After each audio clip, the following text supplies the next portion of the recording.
통통TV 기자단 글쓰기 교육을 맡았던 현도욱입니다. 전 사실 좀 깜짝 놀랐습니다. 우선 중구에 있는 명소를 소개하는 그런 내용이었는데요. 포인트가 우선 가장 중구에서 상징적인 두 곳, 용두상공원과 부산 근대 역사관을 잡았다는 것. 물론 편집회의나 이런 걸 거쳐서리라 생각하지만 어쨌든 그 부산 중구에 있는 대표적인 명소 두 곳을 탐방 형식으로 소개하는 그런 기사였습니다. 깜짝 놀란 이유는 그 짧은 시간임에도 불구하고 비교적 충실하게, 그리고 이게 이제 어차피 명소를 탐방하는 기사들은 한계가 있습니다. 한계가. 그러니까 그 역사를 이야기해야 되고, 그 다음에 그 전체 공원이면 공원에 조성되어 있는 전체적인 그런 구성물, 그리고 특히 이제 근대 역사관 같은 박물관 성격이죠. 박물관 같은 경우는 여러 가지 전시품이나 이런 것들이 나열식으로 소개할 수밖에 없는 그런 한계를 지니고 있습니다. 그럼에도 불구하고 두 곳을 그 짧은 영상이지만 그 정도 영상만 봐도 용두상공원이 어떻게 해서 생겨났구나, 그리고 부산 근대역사관은 어떤 의미를 지니고 있는가 라는 점에서는 굉장히 두 기자가 다 충실하게 그리고 잘 소개를 했습니다. 특히 이제 용두상공원 같은 경우에는 카메라 기법, 카메라 워킹도 구성에 맞게, 그리고 또 기사 도입부에 코로나 사태로 인한 그런 이제 텅 빈 공원의 모습이 그렇죠. 물론 신문하고 방송은 좀 다르다는 관점에서 본다면은, 방송은 카메라 앵글 안에서 독자들이 우리가 행간을 읽는다고 그러는데, 방송을 시청하는 시청자들은 그러니까 화면 속에서 읽을 수 있습니다. 그러니까 용두상공원이 평소에는 안 그랬는데 왜 용두상공원이 이렇게 유행하지? 그런 것들이 스케치에 확 담겨 있어서 그런 점에서는 굉장히 좀 우수했다라는 후한 점수를 줄 수가 있습니다. 그리고 근대 역사관의 경우에는 그 역사관이 지니고 있는 의미를 그러니까 수탈 일제의 강점기에 수탈했던 그 관계하고, 그 다음에 초기의 한미 그런 그 관계를, 역사적인 걸 포인트를 잘 짚었다고 생각이 됩니다. 근데 이제 좀 아쉬운 점은 역시 지적하지 않을 수가 없겠죠. 용두상공원 같은 경우는 사실은 용두상공원을 소개하는 것 자체가 중요한 의미를 지니겠습니다만은, 공원의 그 역사에 대한, 그러니까 용두상공원이란 이름에 대한 설명이 너무 장황하다 하는 느낌을 우선 확 이렇게 받습니다. 아마 이제 다른 시청자분도 용두상공원은, 예를 들어서 용두상공원이 어떻게 해서 이름이 중요한 게 아니고, 그 다음에 흘러간 이런 게 중요한 게 아니고, 용두상공원이 어떻게 해서 생성이 됐고 언제부터 들었고, 그 다음에 용두상공원이 중구에서 가지는 역사적인 의미, 이런 것들에 대한 그런 이제 좀 해석이 곁들여졌더라면 좋지 않았을까 하는 아쉬움이 있고요. 그리고 우리 역사, 그리고 초기에 부산의 초기 개항 시기에, 그리고 일제 수탈 그런 관계를 잘 짚긴 했으나, 역시 역사관 자세히 안내를 하다 보니까 1층, 2층 전시실마다 있는 유물, 나열식 유물 소개, 이런 것들은 앞으로는 이제 다른 명소에 가면 그런 것들은 너무 나열식으로 하지 말고 좀 디테일하게 이렇게 전시가 되어 있다라는 그런 의심이 있었습니다만은, 좀 디테일한, 제가 말한 거는 어떤 구체적인 포인트를 하나 딱 잡았으면 거기에 스토리텔링, 제가 2강 때 강조한 게 스토리텔링이란 말이죠. 그러니까 사람들이 전시관에 가면 누구나가 이렇게 훑어볼 수 있는 그런 수준 말고 그 일반 관객들이 가서 일반 관객들이 눈에는 보이지 않을 수 있는, 아니면 어떤 뭐 중요한 어떤 뭐 한미 역사가 됐건 아니면 유물 하나만 가지고도 스토리도 풀어갈 수가 있습니다. 그래서 그런 좀 디테일한, 쉽게 말해서 한 가지의 팩트를 가지고 거기에 살짝 이야기를 입히는, 당연히 기자들은 그렇게 해야 됩니다.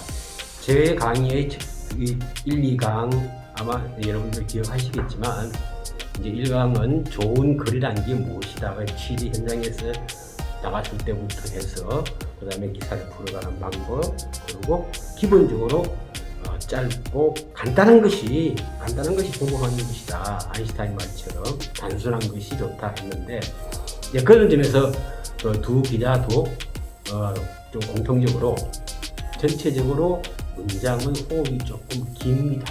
조금 잘랐어. 이렇게 해도 전혀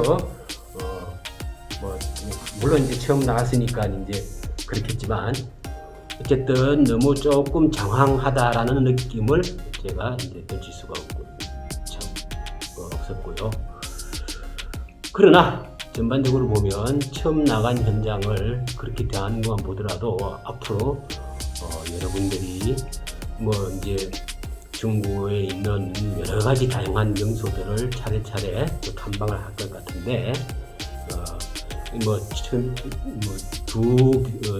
최 기자나 나 기자처럼 그렇게 활동을 할 수 있으면 기본적으로 우리 통통 방송이 정말 중구를 잘 소개하고, 그 다음에 꼭 있어야 하는, 그 다음에 중국인들을 위해서 진짜 뭐 어떤 식으로 기여를 하는, 그리고 부산 중구뿐만 아니고 부산뿐만 아니고 전국에 알릴 수 있는 그런 활약을 할 수 있을 것으로 지금 기대가 아주 큽니다.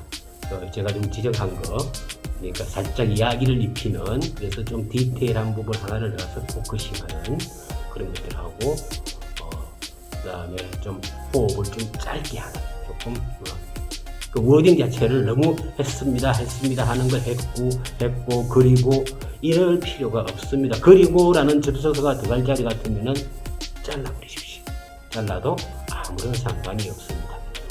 그런 몇 가지만 주의를 한다면 앞으로 우리 통통TV 마을 기자단들이 정말 중구를 대표하는, 그리고 또 우리 통통TV가 정말 중구를 대표하는 그런 그 커뮤니티 방송으로 날 수 있을 것이라고 그렇게 믿어 의심치 않습니다.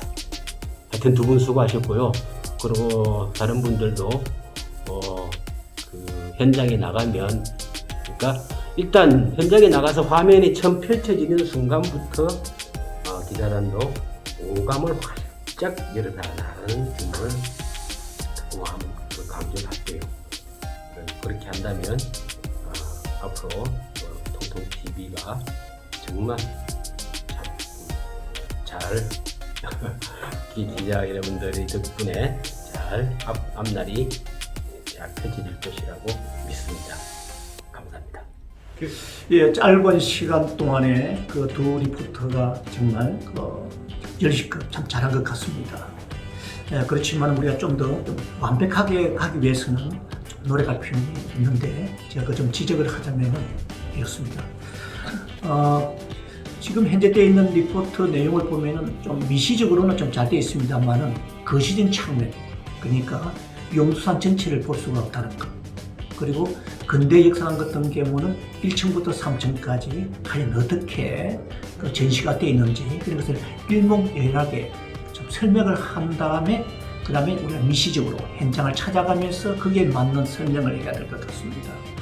그러니까 예를 들자면은 이 용두산 같은 경우는 최 리포터 같은 경우는 참 목소리가 좀 다정다감하게 좀 시청자들로 하여금 뭔가 빠지도록 그 점이 참 좋았습니다. 좋았는데, 근데 아까 조금 전에 내가 앞서 이야기한 것처럼 용두산을 좀 전체적으로 볼 수 있는, 용두산은 부산 중구에 있는 하나의 공원이면서 도심 속의 공원이죠. 그러면서 산이죠.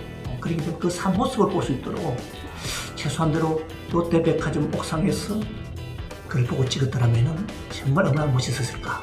그 다음에 현장을 찾아가 가지고 용두산 공원이라는 그 명판이 있는 앞에서 자, 다시 설명을 들어가면은 더 좋을 것 같고, 여기서 제가 또 욕심 끝에 이야기하고 싶자면은 이 신사 이야기가 나오는데, 신사 이야기보다는 초랑외관에 그 역점을 둬서 초랑외관의 칼날 그런 예전의 모습이라든지 그런 사진 자료를 좀 보완을 해서, 그리고 이것이 뭐냐, 유일하게 조선 속에서 닫혀있는 가운데서 열려있는 공간이죠. 하나의 개항제와 같은 그런 공간이었기 때문에 여기서 교역과 조선 간의 외교를 했기 때문에 아주 중요한 것이죠.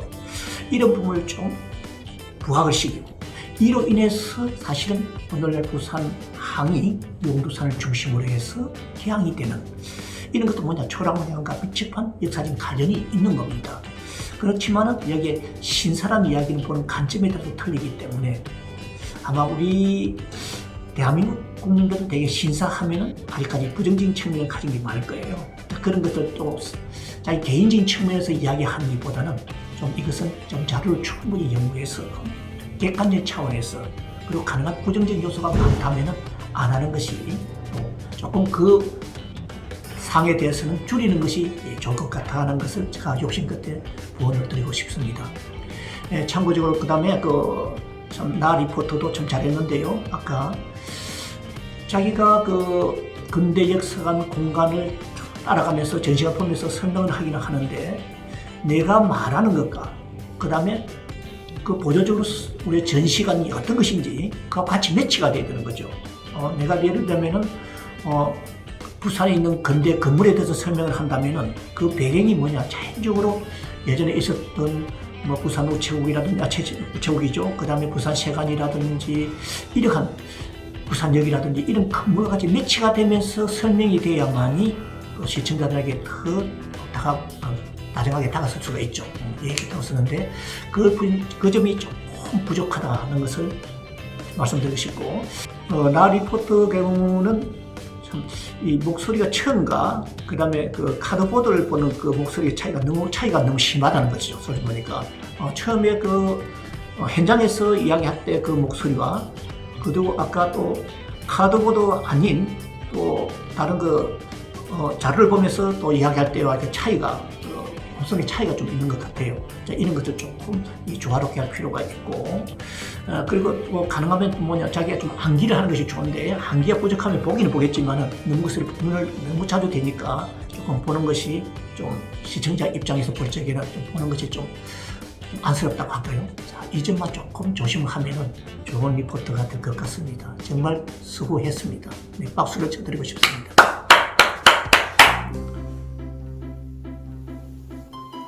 안녕하세요. 5강, 6강 강의를 맡았던 나경민 강사라고 합니다. 통통TV 기자분들의 영상을 잘 보았습니다. 생각보다 핸드폰으로 고퀄리티의 영상을 뽑아내 주어서 정말 뿌듯했습니다. 가장 기본적인 자르기 기능과 자막 삽입, 그리고 마지막으로 음악 기능을 넣어서 기본 3개의 기능으로도 충분히 좋은 영상을 만들 수가 있다는 것을 보여주었습니다. 내용적인 부분이나 컨텐츠 부분은 앞에 강사님들께서 보완할 점을 충분히 설명을 해주셨기 때문에 저는 영상 퀄리티만 보고 말씀드리자면 100점 만점에 한 80점을 줄 수 있을 정도로 촬영 기법과 영상 편집 강의에서 어느 정도 높은 이해도가 따라줬던 것 같습니다. 그리고 촬영 전에 미리 근대 역사관에 공문을 보내서 허가를 받고 촬영을 했다는 점에도 준비가 철저하게 이루어졌음이 보였고요. 용두산 공원에서도 뒤에 사람들이 많이 없는 공간을 활용해 초상권 피해를 줄이는 노력도 너무 훌륭한 태도였습니다. 사실 촬영 기법에서 많이 놀랐습니다. 사실 요즘 그냥 막 촬영을 하고 편집으로 어떻게든 살리려고 하는 경우가 많은데 두 분의 기자님들의 영상에서는 이미 촬영 때부터 삼각대를 이용해 흔들림 없이 좋은 영상을 뽑으려고 노력한 게 보였어요.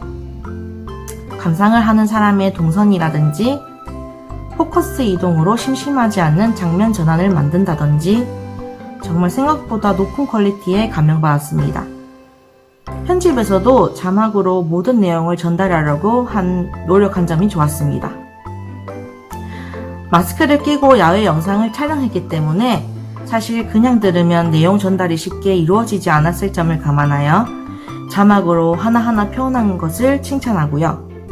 장면 전환할 때 자연스러운 전환법으로 너무 여러 가지 전환법을 쓰지 않고 한 가지 전환 기법을 써서 분위기를 통일시켰다는 점이 너무 좋았습니다. 그리고 영상 퀄리티를 보시면 핸드폰으로 찍은 것 치고는 너무 해상도가 좋았습니다. 이제 여러분 핸드폰으로도 카메라 못지않은 영상을 충분히 촬영이 가능한 거 아시겠나요? 자, 통통TV 기자분들 수고 많으셨습니다. 지금까지 강의를 들어주신 모든 분들 다 수고하셨습니다. 감사합니다.